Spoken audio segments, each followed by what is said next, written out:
Michel Foucault's book, The Archaeology of Knowledge, tries to rethink how we study history, knowledge, and the way ideas change over time.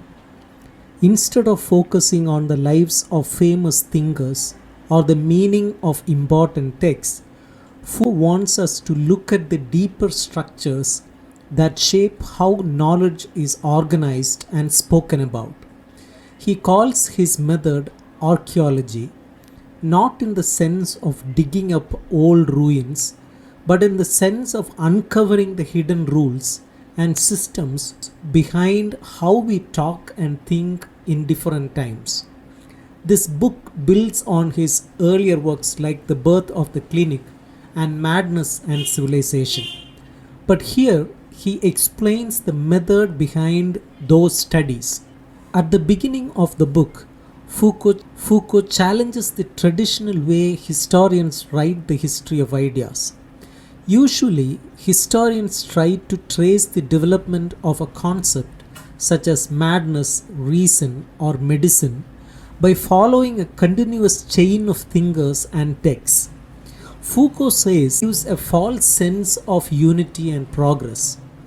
He suggests that we need to pay attention to discontinuities, the breaks, gaps, and sudden changes in how things are understood. Knowledge does not evolve smoothly. It jumps, shifts, and sometimes starts over completely. These breaks are just as important as what stays the same. Foucault questions the idea of the author and the book. We often think that a book is a single work with one meaning and that the authors are the source of that meaning. But Foucault argues that what matters more is the system of rules that allows certain things to be said at all.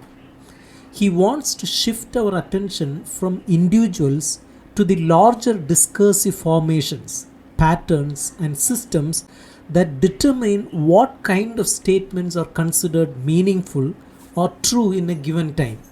For instance, what counted as madness in the 17th century is not the same as what counts as madness today.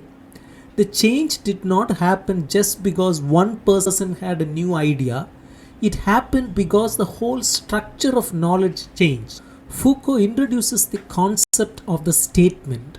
A statement is not just a sentence or a phrase, it is a unit of meaning that functions within a specific system of knowledge. The same words can be a statement in one context but not in another. What makes something a statement is not its grammar or its logic, but the conditions that allow it to exist as a meaningful part of discourse. Statements build up over time to form discourses, organized ways of talking about topics like medicine, sexuality, or punishment. He then talks about how discourses form rules that shape what can and cannot be said. These rules are not always clear or written down, but they work behind the scenes to filter ideas. Some statements are allowed, while others are ignored, excluded, or silenced. This is where power comes in. Foucault argues that knowledge and power are deeply connected. It is not that knowledge is simply true and power is political. Rather, knowledge is always shaped by power, and power operates through what is accepted as knowledge. This is what he means by power/knowledge. Foucault tries to move away from thinking about history as the story of ideas, evolving toward greater truth. He replaces this with the idea of historical a priori, that is, the idea that each period in history has its own set of rules that determine what can be known and said. These rules change from one period to another, follow a logical progression. Instead, history is made up of ruptures and reorganizations. In one of the most important parts of the book, Foucault describes the archive. The archive is not a collection of documents. It is the system that governs what can be said, thought, or recorded in a given time.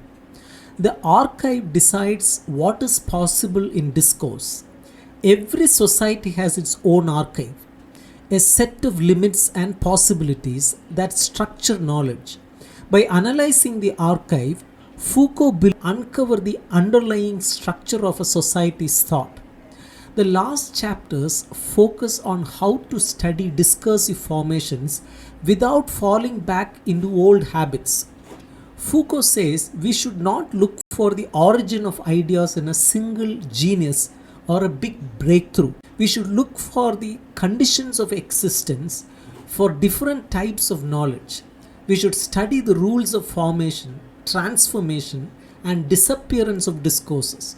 This means paying close attention to institutional practices, social roles, and political forces rather than just looking at books and theories. He warns against using concepts like spirit, mind, or consciousness to explain change. These are vague and often used to hide the real work that institutions and systems do. He wants a more rigorous scientific method of examining how knowledge is produced. That is why he uses the metaphor of archaeology, a slow, careful digging into the layers of discourse to see how they are built. In conclusion, Foucault attempts to explain how we can study the history of ideas without falling into the trap of assuming progress or continuity. He urges us to look at discourse as a structured system governed by rules, exclusions, and historical forces. Knowledge is not simply discovered, it is constructed within particular frameworks. These frameworks are deeply connected to power. Foucault's archaeological method opens the way for a new kind of history, one that does not rely on the idea of linear development or heroic thinkers, but one that looks close, organized meaning and truth.